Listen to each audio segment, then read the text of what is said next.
Good morning, true crime friends. How y'all doing? Listen, do you remember Ty Tucker? The state of Florida versus Ty Tucker? This case was crazy, 100 kinds of crazy. Took place early this year, like January 2024, something like that. I followed the case breathlessly here on this channel, and I have a whole Ty Tucker playlist. The case has finally been resolved, and it reached a resolution that I think we can all be happy with. I mean, not the district attorney, but I think everybody else is going to be real happy with this case. So I was like, look, let's go back and revisit Mr. Ty Tucker and his whole story, and I'll get you caught up on what happened recently. But first, you know what you need to do. Please like this video and subscribe to this channel. We have 14,000 subscribers. That's crazy to me. At the time that we first started talking about Ty Tucker, we had almost 5,000 subscribers. So much growth. I'm so excited, and many thanks to all of you. But look, Mr. Ty Tucker.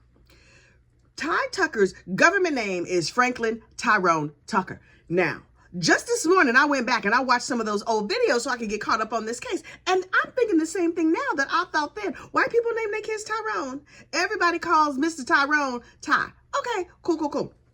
So Tyrone is living down there in Key West. Oh, Key West is casual. It's laid back. Apparently, you don't have to have a job or much of a job. And apparently, it's also riddled with narcotics enthusiasts. Who knew? I thought it was just like big fancy houses. Apparently, it's two neighborhoods. The big fancy house neighborhood and the narcotics enthusiast neighborhood. So Ty used to hang out with this lady, Paula Belamonte. And Paula lived in a treehouse. This was referred to as the treehouse unalive case, right? And I was like, a treehouse, you say? How is a grown person living in a treehouse? Turns out, we find out through the course of this case, it's not really much of a treehouse. You see, this one dude had like a camper van, and he's like, you know what this camper van needs? A patio, only not a patio. So the camper was driven right up next to a tree, and he put a platform on top of the camper that was like sort of attached to the tree. Okay, cool. And then they were like, oh, well, this is nice. But you know what would be nicer? Even another level. So they just kept building more and more levels on this tree house that was not really a tree house. It was not really a house. It was just some platforms built on top of a camper in a tree. That sounds like something some crackheads would do. But listen, don't go by me. Anyway, so Miss Paula was living in the tree, which sounds crazy, but it's what happened. And sometimes she was like, you know what? I would like some privacy. So she put up some tarps for walls.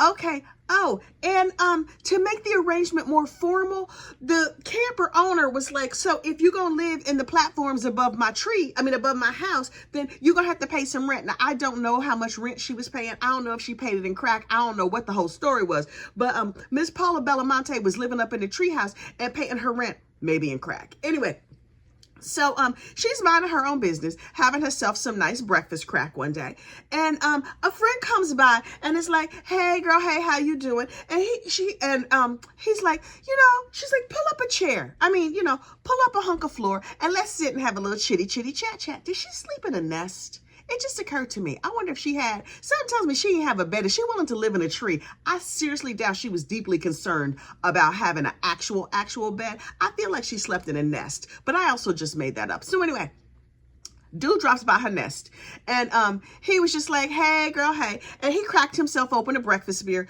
like you do when you visit your friend in a treehouse. And then, she's having some breakfast crack and he's having some breakfast beer. And then two ne'er-do-wells come upstairs. No, one of the ne'er-do-wells was a dude named Detroit.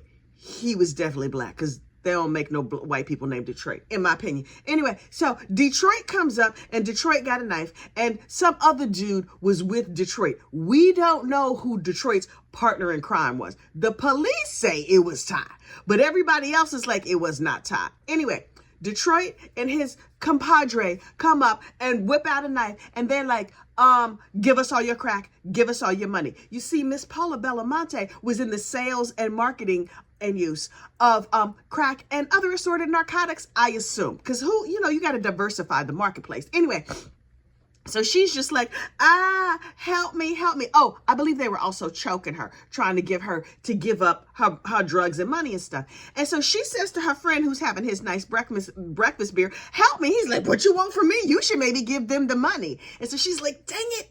It's over there in that purse. That don't seem like a good security system to me. But listen, far be it from me to criticize a narcotics enthusiast. So Detroit slashes Miss Paula on the neck, and she's like, ow, if I wasn't so high on crack, this would hurt a real lot. And so Detroit is going through this abandoned purse, well, not abandoned, the safe purse, and he's taking out the narcotics, and he's taking out whatever money she had. Turns out it was only like $250, which seems like a lot if you just live in a nest up in a tree. Anyway, so then the landlord, the dude who owned the camper, comes running upstairs, and he's like, I heard my drug dealer yelling, whatever is happening. And Detroit is like, get out of here, dude. Boom. And stabs the landlord. And the landlord like falls all out.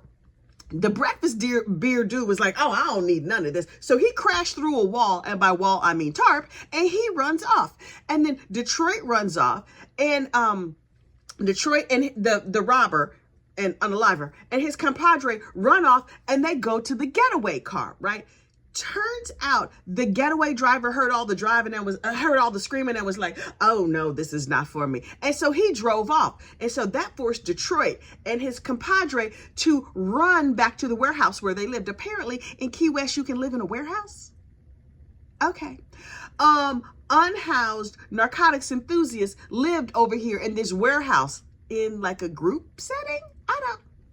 What did that place smell like? Anyway, so they run home and to the warehouse. Also, the drive from the Treehouse to the warehouse was like a 30-second drive. But they couldn't walk. So many things about this story are confusing to me. So anyway, they get back to the warehouse, and of course, somebody calls 911. Did they have phones in the Treehouse? Anyway, somebody calls 911. It's like, hey, it's a dude who stabbed here on the floor, the landlord, the tree lord, and Miss Paula got a cut on her neck. Though she's real high, she don't seem to be complaining that much. You should maybe send the popo. So the popo shows up, and it's like, oh, this dude looks bad. We're gonna have to cart him off. So they cart him off to the hospital where he slips the surly bonds of this earth. Miss Paula gets like 5 stitches in her neck, and the breakfast beer dude is like, that was terrible. I don't know nothing about none of these people. So they were like, Paula girl, wake up. Can you clear your mind a little bit and help us figure out who did this terrible crime? And she's like, it was definitely Detroit and some other dude that I did not recognize. And so the cops were like, okay, thank you so much for the information. So they go down to the warehouse and they were like, okay, we rounding everybody up, right? They take everybody, they question them. And in the course of questioning all the people that lived in the warehouse, they also questioned Ty. And Ty was like, yeah, that sounds terrible. I know Miss Paula. I can't believe somebody cut her. Ooh, and the tree lord has slipped the surly bonds of this earth. That's terrible. Oh, that's so sad. And they were like, you weren't there? He said, no, I was not there. And then they let him go. And so they also arrested this dude named John Travis. His given name is John, but everybody calls him Travis. I don't know why. Anyway, they arrest Travis, and Travis was like, I was the getaway driver, but please don't arrest me because I would like to stay here and enjoy some of the finer narcotics of the Key West area. And they were like, okay, tell us who was involved. And he was like, well, I was the getaway driver, and I agreed to do the getaway driving, the 30-second drive, for a fee of a tank of gas. I told them I would drive them if they would just give me a tank of gas. And so they gave me $50. Wait, the whole take was $250, and you got $50, but you didn't even really drive them? I mean, he drove them there. He just didn't drive them back. It's a 30-second drive. How come they couldn't walk? Anyway, maybe crack makes you tired. I don't know. Anyway, so he tells his whole story, and the police are like, okay, we're going to write everything down. Where is this Detroit? Detroit, sir, please, let's come this way, we're going to arrest you. And so he gets arrested, and because the tree lord slipped the surly bonds of this earth, Mr. Detroit goes to prison on a life sentence, right?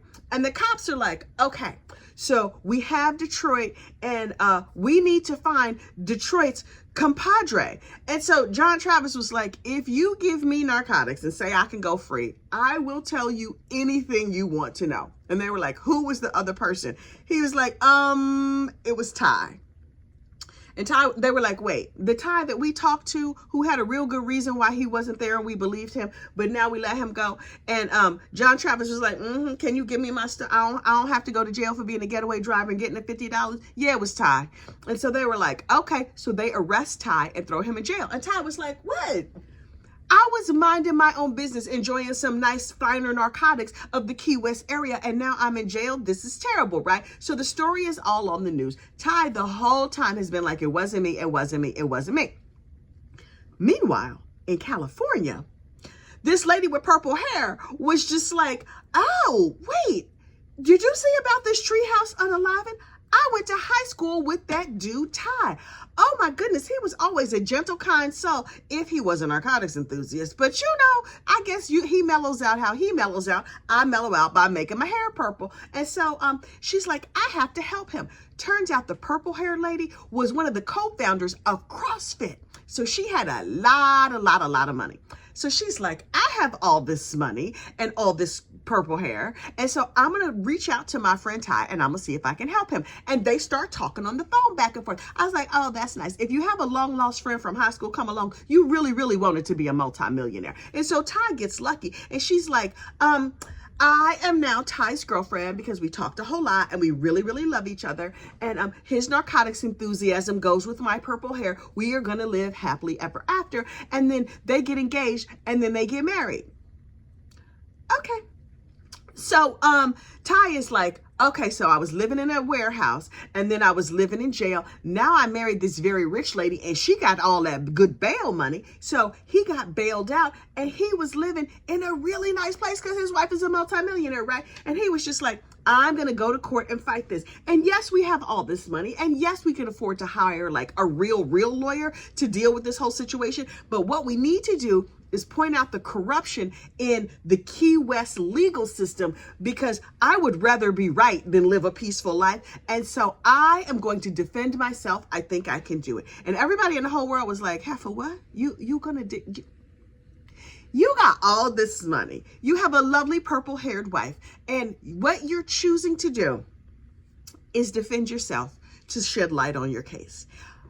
Okay, and it turns out he was right because had he gotten just like a fancy lawyer, none of us ever would have heard of this case. So here's Ty down here in Key West, like, I am going to defend myself. And he organized himself the way a good crackhead would. That is to say, he was completely unorganized. He was a hot mess. But his wife got him like a nice suit and got him all dressed up. He shaved his head. He started working out. He was looking good. And he's like, I'm going to go to court and I'm going to show that this DA down here in Key West is terrible and is committing crimes and is locking up innocent people. And so he had his opening statement and oh child, he rambled and roamed around the room and I was like, what is this boy doing? And then the state starts calling witnesses or whatever. And the state puts on their case. And their case is real raggedy. And so one of their first witnesses was John Travis, who was the getaway driver, right? And I was just like, And Court TV, in all their shadiness, I loved it so much, gave us a long shot of John Travis approaching the stand, and he was dressed for court. If court was like a game, he was wearing some Target swim trunks, and I know they were Target swim trunks because I bought my kids them same Target swim trunks like 3 or 4 years ago, and one of his best hoodies, and he was like, oh, hey, yeah, I was a getaway driver. I got $50, blah, blah, blah. We were all narcotics enthusiasts. And the state put on their case, and their case was real weak. I was like, this is all y'all got? Detroit, the dude who's doing life in prison, says it was Ty. And John Travis got up there and blatantly said on cross-examination, like, yeah, they told me if I get up and testify that I don't have to go to jail, that I'm not going to be in trouble. So, yeah, they reminded me what the case was. And so I just said whatever they wanted me to say. Thank you so much. And I was like, how is this a case? Okay. So then Ty Tucker gets up. Like, after the state presents their whole case, I was like, that's all y'all got, state? I can't. Why are y'all even bringing this case? Y'all should have played this out. Anyway, so Ty gets up and then he does his whole, like, puts on his case, does the whole thing. You know who he calls? Miss Paula Belamonte. Now listen, it has been several years since this whole situation. I think it was at the time of the trial earlier this year. The unaliving had happened 7 years previous. Now, you know what's not going to be good for your health? A whole bunch of years of smoking crack. So Miss Paula is reporting live from her hospital bed where she can barely breathe and she can't hear and she just running off at the mouth. Child, she talking. She's like, see, what happened was, I'm not making fun of her. I'm just telling you what happened. Miss Paula was a whole mess. A whole entire mess. And she rambled on and she railed against the defense attorney and she was going crazy and talking just all kinds of nuts. She couldn't get herself together, but they were like, we need to get Paula Belamonte's testimony because she may slip the surly bonds of this earth because she's dying from crack. I mean, that particular narcotic is not good for your health, although I don't know of any narcotics that are particularly good for your health, but that one was real bad for your health. And so they were like, we need to get her for she goes on off to the Endless Heaven buffet. In her case, I think it would be the Endless Heaven crack buffet, but I don't know. Anyway, so Miss Paula makes her testimony and it's ridiculous. She's hard to understand. She doesn't answer questions. She basically rants and raves and rails about how corrupt the district attorney is. And then she tries real hard to breathe. And finally, the state was like, I object, Your Honor. Meanwhile, the judge is like, I'm sick of all of y'all. Now, that's not what he said with his mouth. That's the spirit of what he said. He was like, I'm sick of all of y'all. Ty, I'm real sick of you. I cannot believe you did not take a plea in this. And Ty is like, I will not. Me and my very rich wife, she is standing behind me and we are fighting this. And I'm telling you, I think I'm going to win. And I was like, I think all these people are crazy. It's just like crackheads on parade up here in the court. Ty didn't go to law school. Ty just read some books and was really committed and dedicated to winning this case. So the state has their argument. Ty has his argument. And then everybody has closing statements. And I was like, what are they going to do in this case? Because the evidence is real thin. The case was real raggedy and crazy looking. And the jury goes out to deliberate. And we were on verdict watch. And I was like, I don't know how this is going to come out. But the state really didn't prove anything. But Ty is super duper annoying, right? So then the jury comes back and it's like, yeah, we're hung. We can't come to, we don't know. We don't know. And the judge is like, you've got to be effing kidding me. That's not what he said. That's the spirit of what he said. He declared a mistrial. Ty was super happy and was like, oh my goodness, I won. I get to do this all over again. Meanwhile, it's been a while. And the rich wife is real sick of Ty in this case. And so they get separated. And so Ty has to stay down there in Key West. His wife is staying out in Seattle with all her money and her purple hair. Oh, wait. The wife with the purple hair, when she was dating Ty, she was banned from jail phone calls because she kept flashing her boobies. Ma'am, that's bad manners. You're not even supposed to wear like a low-cut top and you just having all your goodness and mercy for everybody out here to see. Okay. Anyway, I guess she like, my hair is purple. I can do what I want to do. Anyway, so she's a classy lady. Anyway. So the state was like, I can't believe I have to try this Mama Luke again. And the judge was like, please remove me from this case. Do you know how badly this man has gotten on my nerves? I cannot be fair because Ty Tucker has gotten on my very last nerve. Now listen, in the years since this jury hung, Ty was free, then he got locked up. I don't know why he got locked up. The wife broke up with him. She was real sick of him in this whole case. Ty and the rich wife get divorced, but Ty has not stopped fighting. What he has done is found himself some zuzus and wham-whams down there in the prison. Oh, he got all the honey buns and the cakes and the pies and the beef sticks because Ty is no longer doing CrossFit and that really cute. Last year he was like very slim and pulled together, and now he's looking a little puffy. I don't know what the situation is, but he's looking a little puffy. And he's looking, I don't know what it is about jail that makes you so puffy. But anyway, he was looking real puffy. That's the nicest way I can put it. But he was just like on court TV, like, I'm going to fight my case. I'm going to fight to the end. I'm going to wear them out. So finally, the district attorney was like, look, the judge is off. Miss Paula Belamonte is over there at the Endless Heaven crack buffet. And all these other witnesses, we're not even sure we can find them. I mean, Detroit they can find because Detroit doing life in prison for unfortunately unaliving a tree lord. But this case has wound on. It's got a ton of press. Court TV has covered it breathlessly.